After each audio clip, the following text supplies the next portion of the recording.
Live once again, we're talking about making friends on the way to living your best life. Your joy journey, practical protocol, all kinds of good stuff with my good friend. We're getting real with Shelby Scarbrough.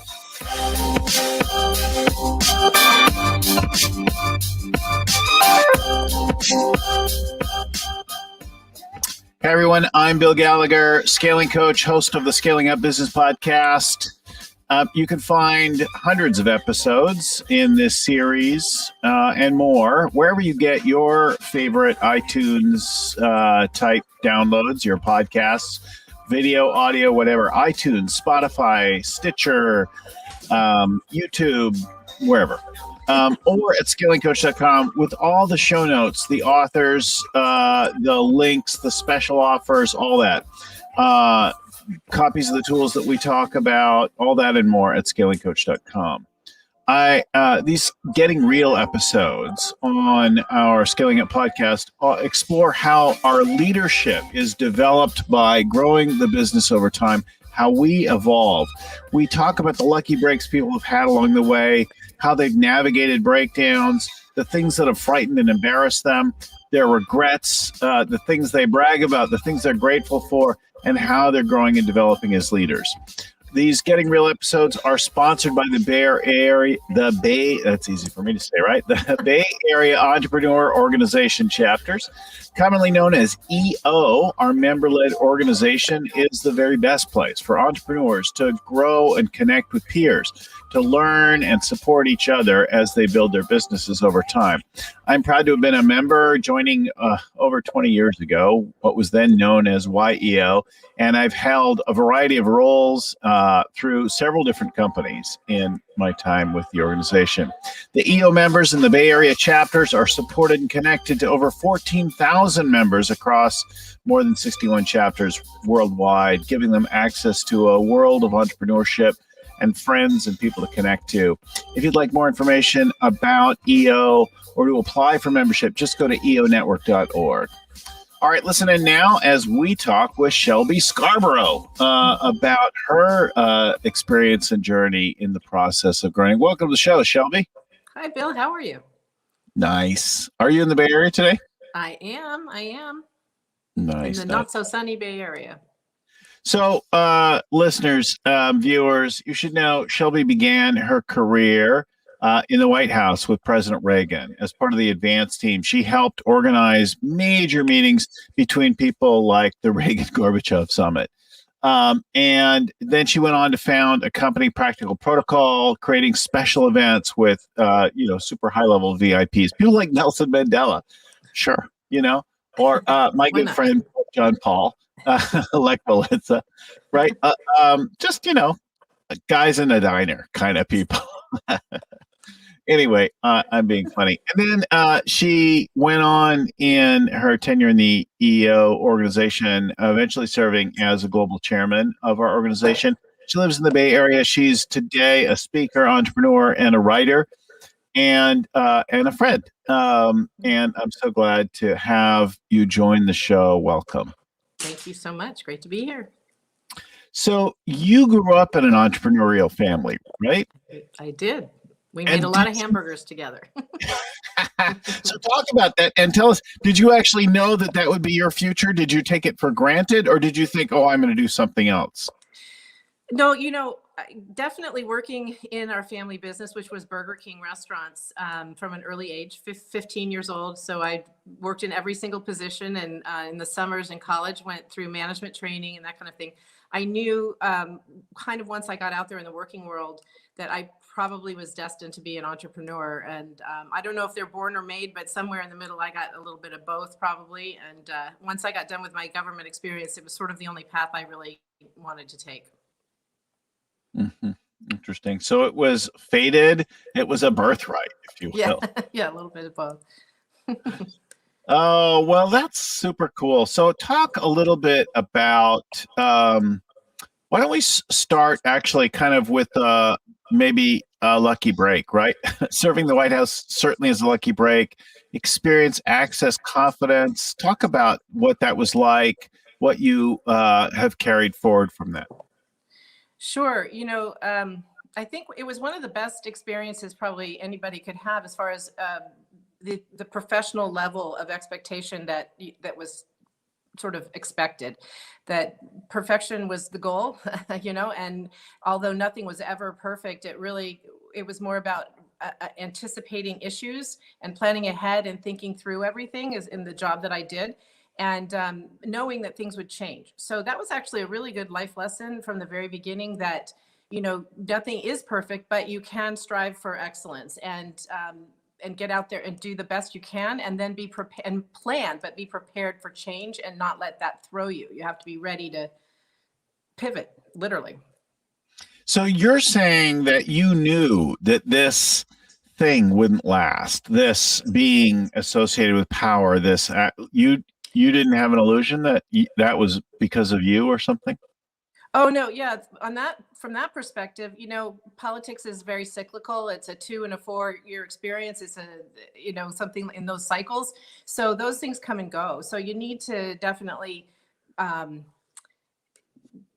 understand that is fleeting. It's a fleeting time. And I had somebody ask me for some experience share at one point, who was in the White House after I had already left, and she said, "You're an old timer now.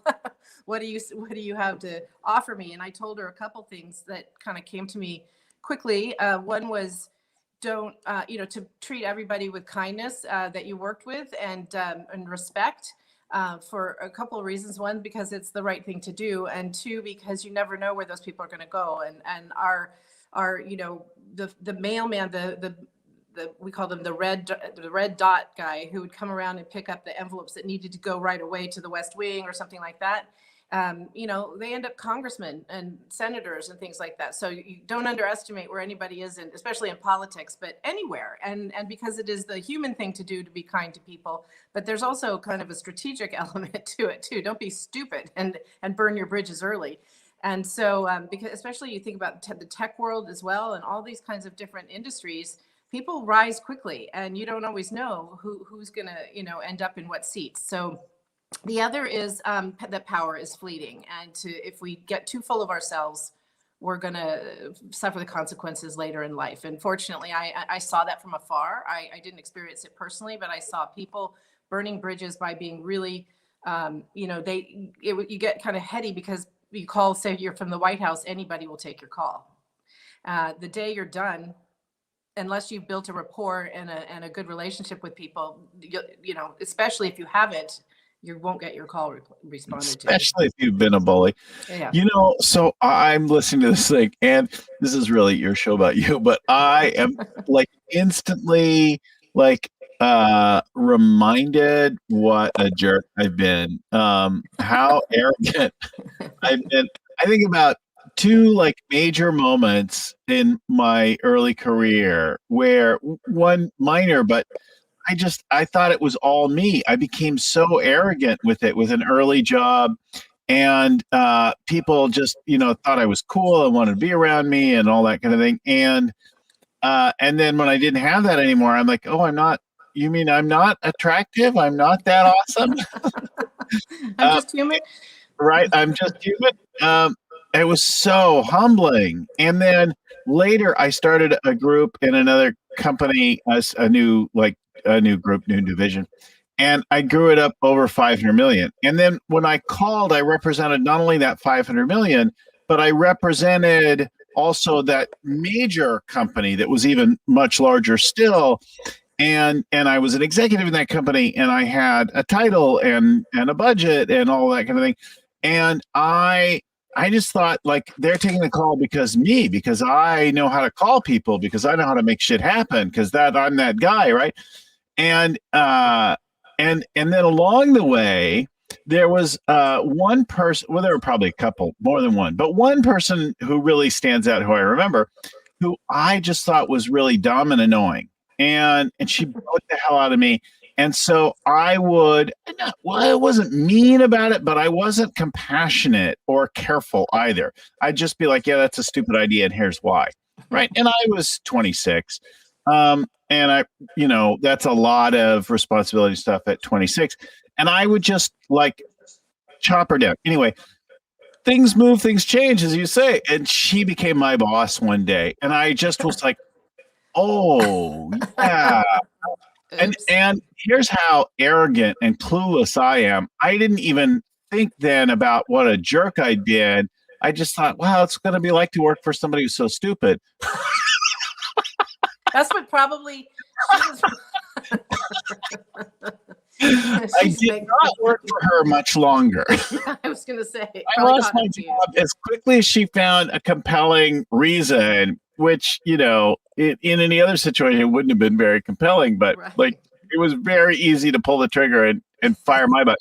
And then suddenly I realized nobody was interested in taking my call. I couldn't get anything done. Nobody was going to extend me credit or ship me samples or nothing. I was getting no grace. And I hadn't been a jerk to everyone, right? I still had some play and that kind of thing, but there were quite a few people that I was really obnoxious with, and I'm still arrogant to this day. So I appreciate that reminder. Well, we're friends. We can work on that. It's all good. Talk about your challenge, right? That was my challenge. You just highlighted how you avoided that with an early lesson. What's been your challenge so far? In I my did the entire biggest career, one, the recurring one, right? Yeah. What stands out for you? well, I have I think now, just actually it's a way back story, but it's the same thing as I did do something really that I still regret. And that is that I chewed somebody out in public and, instead of reprimanding in private and praising in public. And I was younger, I was out of the White House, but it was a Desert Storm parade. So it was after the first Desert Storm, in Kuwait. And we were having a parade, and so I was on the committee, and I had about 8 direct reports, and this one guy, it was the killed in action families that he was in charge of, and he was a former military guy, and young guy, really nice guy, and something happened, and I don't even remember what happened, but something happened, and I was furious because we were dropping the ball on these families who suffered the greatest loss of their child at war, So I was thinking I just lost it. And I remember it was in a hallway, and I just lost it completely. And I later, obviously I went back and apologized, but that haunts me kind of to this day that I did that, because he was a good guy and he was working hard, and it was a problem and the ball was dropped, but I dropped the ball in my leadership in how I handled it. Isn't that funny? And you still can think about it. You could probably feel what it felt like and remember that. I think we all have had those moments where you just like, yeah, I just, I shouldn't have done it, and it was wrong of me. And if I saw him today, I would apologize. I don't remember exactly how to find him. So I'm trying to figure out how to find him. Well, and what's the book? Civility? Civility Rules. Yeah. This is a core value of yours. Of course, this moment where you were uncivil with someone, right? Where you didn't show a regard and dignity for their humanity. And that stings you to have been personally at odds with your own values. Yes. Yeah. And that's really the point. Obviously, I mean, it was bad for him at the moment, but he's probably long forgotten about it, or it hasn't ruined his life, I'm sure. But, it bothers me that I didn't live up to the things that I think I should be living up to, I guess. Yeah, I wonder about that. There are these moments that make sometimes such an impression on us. I went and contacted an old friend years ago, and I said, "Oh, I'm really sorry about this thing. I think about it from time to time all these years," and they were like, "Oh yeah, that's nothing. I'm really glad overall our relationship is good. I think of you fondly, no problem." And I'm like, I've been carrying this guilt about it forever and ever. But it's never wrong to, own up to your own failings and apologize, I guess. So there's very little downside to that. I think sometimes we worry that that's going to show weakness, and I think that shows greater strength than weakness.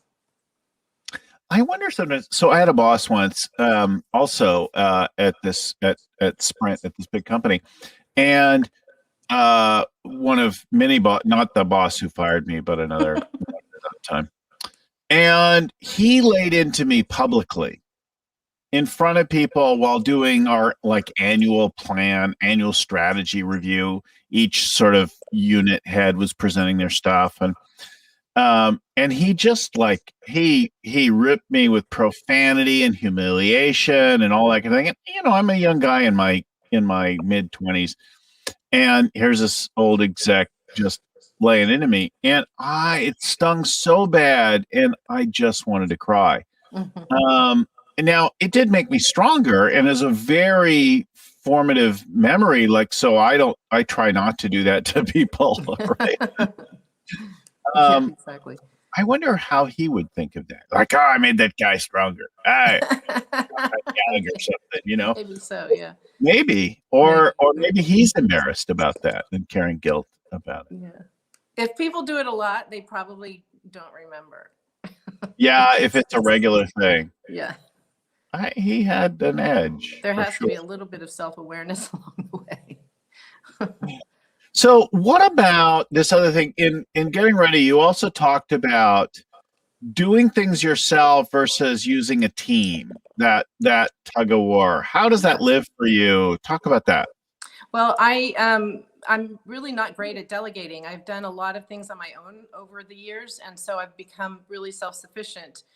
But you know, if you want to grow and if you want to scale, if you want to advance on the many things that I'm working on, you have to be able to accept help and be good about explaining what help you need. And I think that's where I'm okay. It's accepting the help, explaining it, and teeing it up is not my greatest strong suit. So I'm working with somebody who fortunately forgives me for that and helps me along the way, and you know, grabs the things as they're falling out of my hands.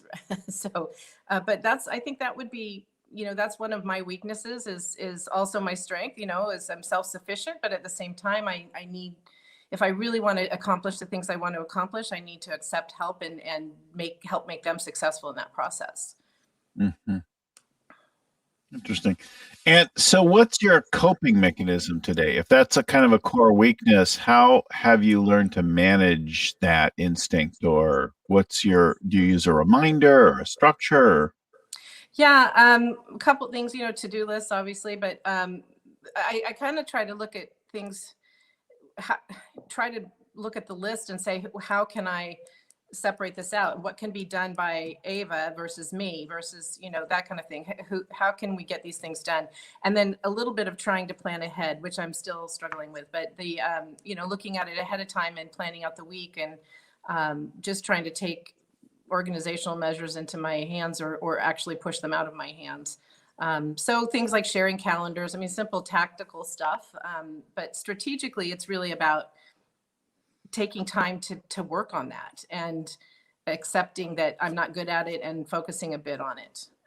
Just to get systems in place to help me versus struggling with it all the time. So when I think about your early White House job and then who you've been over time, so I would think there would be an intense amount of detailed planning that would go on. Yes. And then I would think there'd be a need for a lot of grace in human contact, and then being responsible.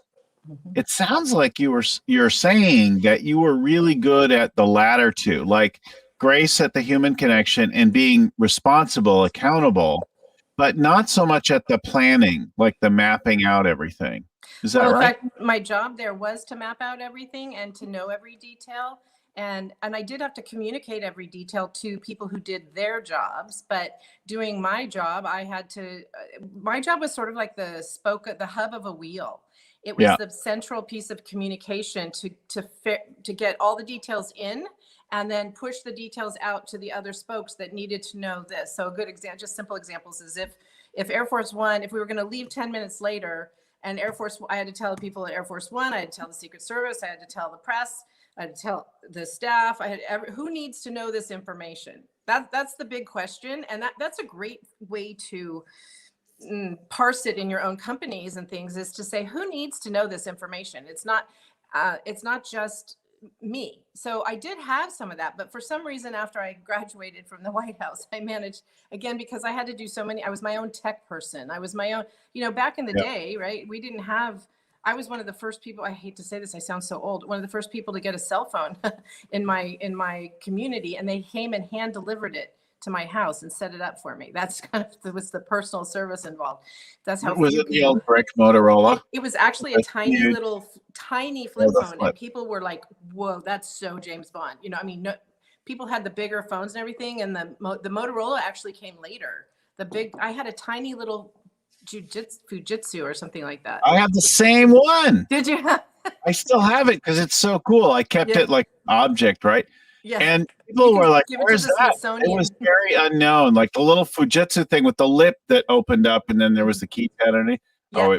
That was a very sexy phone. Yeah, it was very sexy. So all those kinds of things I had to set up myself and do, and even the accountings. I was a very early QuickBooks user before it was QuickBooks Online, all that kind of stuff. So, you know, but eventually you just get overwhelmed with doing everything yourself. And so I went to finding a bookkeeper early in life, because I knew that was not one thing that I was really great at or enjoyed. And I didn't want to spend my entire weekends doing that stuff when I first started my business. So it's just, you know, I would say I'm probably a bad example of leadership from that perspective, just because I've had to do a lot of it myself. And so, and I know what expectations I have. And so that's my personal challenge always, is to say, if you can delegate it, you should delegate it, and let it go a little bit to the fact of it doesn't have to be a perfect thing, you know, and I'm not perfect and nobody's perfect. So if it's not perfect, it's okay. We just, you know, it's a matter of communication and continuing to communicate. So it's definitely one of my Achilles heels. So, you talked about a superpower, right? Superpower is in the people realm. Talk to me about your superpower. What do you think is your superpower? Well, I kind of think that connecting, actually, really, when I think about it more, is my superpower, the ability to connect people together. When we do these strategy summits for EO, I like to ask that question. And my answer in that question is, what would you want your superpower to be? I'd want it to be a healer. And but if you think about the value of connecting people together through community, that has a healing component to it in some sense, you know, that's got healing qualities when people feel connected to one another. So I guess in a weird way, in a tangential way, I can say that, because I do enjoy putting people together who have interest together, or sometimes they might not even see the connection, and just say, look, you guys need to talk to each other. You're going to find a lot in common. And that's something it brings me a lot of joy and raises my energy level a bit, my vibration level a little bit, to think that, you know, I could push that button and make two people connect. Yeah, it's interesting. Somebody with a political background with one particular party, and a lifetime of connection in that realm, that you would be as universally well spoken of and regarded. And I think it's a credit to. I mean, you've been on the show to talk about the civility topic before. Just how good you are as a human about having respect for other people's humanity, right? And regard for their perspective, right? You and I probably have donated to different groups many times and supported different things. And yet, you know, I know that you would be there for me for anything. Well, absolutely. Well, and it's, you know, it gets down to sort of common value systems. I've always said in politics, it gets on the extremes that becomes a little different conversation. But when you come into the middle of the population and to where most people live, you know, we basically all have fundamentally the same value systems. You know, we want our kids to have good educations. We want to have a decent place to live, an opportunity to make a living. You know, it's not about Rolls Royces and all these crazy things. It's just solid stuff about having equality in the world and justice in the world, and some big concepts. But the question then becomes, probably where it diverts in places for people, is how you achieve that. And that's really, I've always kind of maintained that. And there's that could be a 3-hour debate on that kind of thing in and of itself. But that's how I have found my ability to say, look, I may not agree with somebody politically, but I can see their heart. I know what they feel. And we have a similar heartbeat about things. Um, one of your secrets, both are some of our families anyway came over a very long time ago. I mean, I'm sure we all have many different threads and waves of that kind of thing, but some of my ancestors were here before the country was a country, right? And I know you have that too. And what does that mean for you? Why is that important? What do you think about that? Well, interestingly now there's even more focus on it, I guess, in the negative, right? But meaning what the first, the Pilgrims, which were my ancestors on one side, what they did or didn't do, and how true or what stories and all that kind of thing. I just look at it as these people, their fundamental core was about freedom and the right to worship on their own and to make their own choices, and they set out on a very courageous course, because I mean, just the ship alone coming over on the Mayflower was pretty treacherous. In fact, my particular ancestor fell off, and there's a so I either had a really learn to swim, yeah, he had quickly. to have either, I don't know, either total luck or he had some good genes in him along the way, because he was rescued. And so there's, if you look up John Howland was his name. If you look up John Howland and the Pilgrims and on the Mayflower, you'll see a picture of a guy in the middle of the ocean and the ship and the Mayflower next to him, because people have painted paintings of it. But he got back on and he married one of the people on the ship, and ended up having 10 children. And Elizabeth Tilley, and they had 10 children. And my family came down through Desire, was one of them, which I thought was kind of funny that these Puritans would name a child Desire. But, it was hope, faith, hope, desire, all those kind of things. So she had 10 children, and there we go. It continues on and on. I just think of it in terms of interesting legacy. And I kind of imagine almost like a Roots novel, going back all the way back and kind of following the thread of different people all the way through to get to people like us, where we are all not technically related, but, follow these lines. And now here we are as descendants, and what do our lives look like? And what do everybody else's look like in the process of how they got there? I think of my great grandmother, who I'm about to put a book out on her. It was her journal, and she was one of the descendants. And so it talks about, she saw, horse and buggy days. She started in the horse and buggy days, and she ended up sitting next to her son-in-law and daughter at, the landing of the space shuttle at Edwards Air Force Base.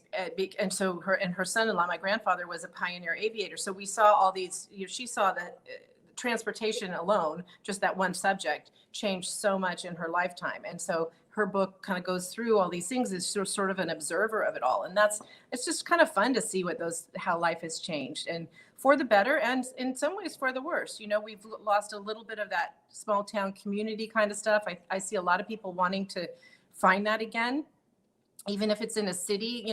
People's city blocks become their small community, or those kinds of things. I think we need connection to people, and is the irony of the closer we are because of transportation, the closer we are because of communication. In some ways, we're less connected to each other. Yeah, I've done quite a bit of genealogy, in particular after my grandmother and my dad died on my dad's side, and I knew there were some stories. I became very interested in what they hadn't told me about, in particular, the guy that I'm named after, my great-great-grandfather.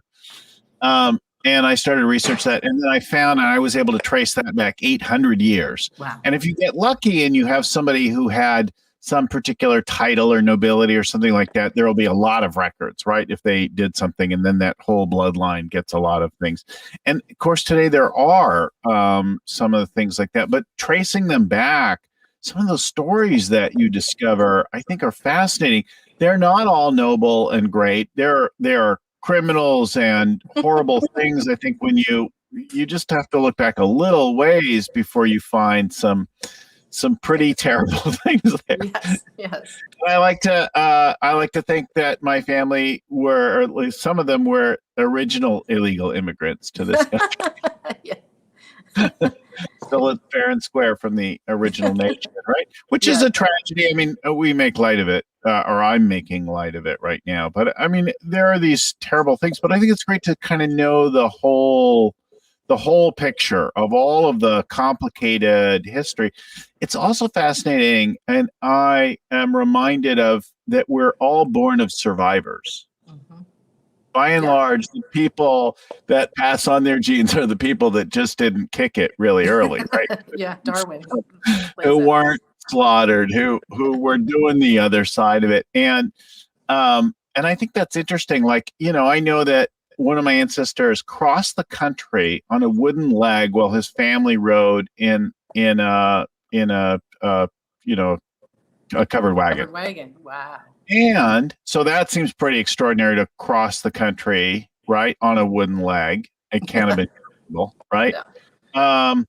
I get uncomfortable if I don't have the right arch support of my shoes. I don't want to walk. Yeah, exactly.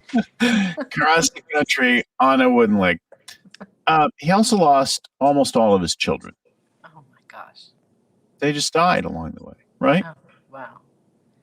Yeah. And so one the child ones who was did. born on the path, and and those are the kind of people that we're from. And that's one that I know, but we all have something like that. You just may or may not know it, but Mhm. extraordinary metal. It's really cool. All right, so back to you. Talk about. Let's do two things. What can you brag about, and what are you grateful for? A brag and some gratitude. Yeah. I knew this, but now I'm thinking. I think that I'm just really grateful for, especially in the time of COVID, right? The just for the connection to family and friends that I've had, and the ability to continue to work and create and follow my own passions, and in a safe way, be safe and all that kind of thing. That's just, I mean, that's a simple pleasure at this point, and I'm Yeah. grateful for that. Um, Bragging, I guess, I don't know, it feels funny. I feel good that I finished my book. That feels Yeah, really come good. on. Well bragged.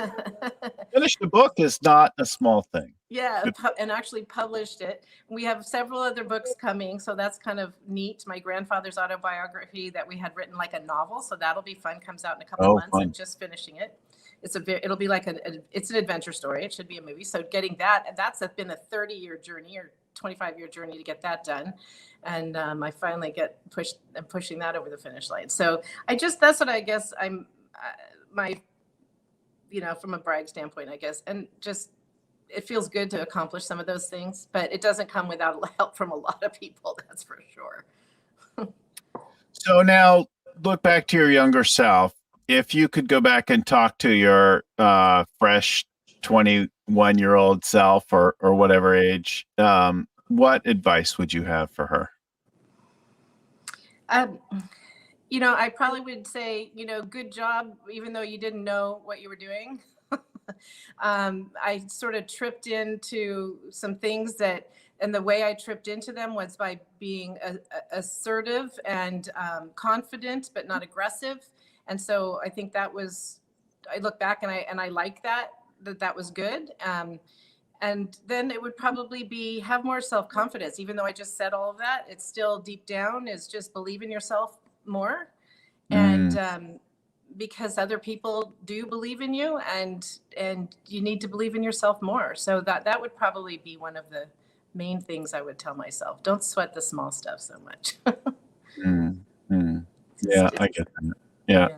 You were more badass than you realized. I mean, You I were think that's smart, it's a capable, good tactful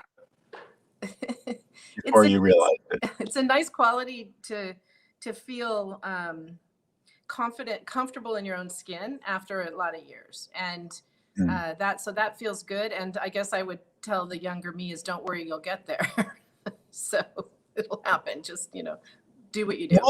What are you working on now? What's your big goal from here? What's next? So again, a lot of these books, I've got several coming out. We're just starting this e-commerce site called thejoyjourney.life. And it's going to be, it is a companion to the book that I'm writing on joy. And but it's all sort of products that bring joy. Either they bring joy to me, or hopefully they'll bring joy to other people. But there's things like, can I get the emotional one? Yeah, I have. I'm a bag lady, so I'm indulging myself with purses and bags and things that say inspirational stuff. And so we have things like that that people will be able to buy, and dog carriers that look like VW buses. And so I'm playing on the journey. I'm playing on joy, and just kind of. And I'm enjoying that journey. So we'll see once I pull the trigger and actually say store is open, what will happen, if anybody will come. But in the meantime, and you guys know about, retail and online stuff, but this is this is one of the bags. I just love it. It's, if you can even read it. Emotional package. Just kidding. Like it could fit in this bag. I think that one's funny. And then, of course, I have this, which is just a simple one. Ability rules. Nice. We have a lot of jewelry and some, purses, like Mary Frances, who's an EO member, designed a purse for me. Just a Mary Frances exclusive bag for joy with the logo on it and everything. So it's fun. It's been fun. That's kind of awesome. And I'm trying to support entrepreneurs and makers and celebrate them. It's a celebration of all sorts of things. So we'll see how that goes over. A couple more questions for you. Before we do, I want to remind our listeners that this episode is sponsored by the Bay Area Entrepreneurs Organization, known as EO. This is a member-led organization and the best place for entrepreneurs to connect, to grow with each other, to learn from and with each other. I've been a member for over 20 years now as a leader member, and across several different companies. Our members across the Bay Area are also supported and connected to over 14,000 around the world, giving them access to a world of entrepreneurship. And if you'd like more information about this, that obviously we're connected with and have benefited from greatly, just visit eonetwork.org, where you can get information and even apply for membership. So I'll give a link to your book and stuff in just a second. What do you need to work on now? What's the skill that you are working on that you need to develop in order to advance this project? What are you personally leveling up? Yeah, I think I need to learn a bit about e-commerce and marketing and social media. That's one of the things that I've never really liked, is the social media aspect. And I'm so impressed when I see strong campaigns that are really meaningful. And I just don't want to put stuff out there just to be putting stuff out there. So I want to be a little strategic and thoughtful about any social media that I put out, and just, be targeted. I like sharing good news and try to celebrate people and things that happen in the world that bring joy and not misery. And so I think I want to focus on that kind of stuff, but I need to be a little bit more learned about it. And it's a moving target. Boy, I mean, that it changes so fast that there's definitely things to master. Yeah, exactly. So Shelby Protocol, Shelby Scarbrough at practicalprotocol.com, Shelby Protocol. Shelby at practicalprotocol.com is where you can get more information about Shelby. I want to give special thanks to our producer, Lucy Summers, who's working in the background, getting things going, getting our shows scheduled, our guests prepped, and our shows out the door.